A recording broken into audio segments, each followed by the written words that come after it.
Welcome into the Extra Point, presented by Corner Pub in Brentwood on 710 Old Hooker Boulevard for Nashville's best meat and threes, craft beers, and more. The neighborhood meets at the corner. Zach, I want to ask you a question about Zach.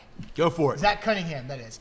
Would the Titans drafting Zach Cunningham, linebacker from Vanderbilt, is that too high to take him at number 18 overall?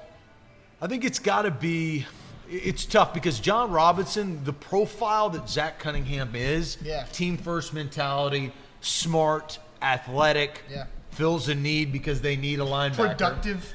Very productive. There's no linebacker in the draft that's more productive than Zach Cunningham. And he has the one attribute that I think that the Titans are looking for in linebacker, that's length, because they need a guy to cover a tight end. Right. That Jack Doyle thing, I mean, people have nightmares over that twirly twirl all the way to the end zone that Jack Doyle did. So does it fit the profile? Absolutely. But it has to be the right spot with the needs at cornerback now that Jason McCourty is gone, with the needs at wide receiver because Kendall Wright is gone. And how do you fill that need but take a guy that you like? I think that they like Zach Cunningham, but since they don't have a second-round pick, I think that inside linebacker will be bumped down to a little bit later in the rounds as far as the Titans drafting that. I think they would like Zach Cunningham, but I agree with you. 18 is too high unless something crazy happens where – But they can trade down. They can, and I think with Jason McCourty being out, and now you actually need a second-round pick because there's a lot of good players that are in that 25 to, say, 40 range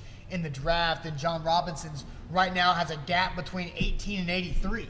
And he doesn't like that. Nobody likes that. So I do think Zach Cunningham would be a great fit.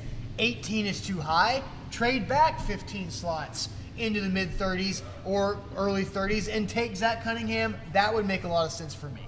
I understand that. I think come draft day, there's going to be a lot of movement. And the possibility of Zach Cunningham, I don't think is out of the realm of possibility. And that's today's Extra Point presented by Corner Pub in Brentwood on A to Z Sports Nashville.com.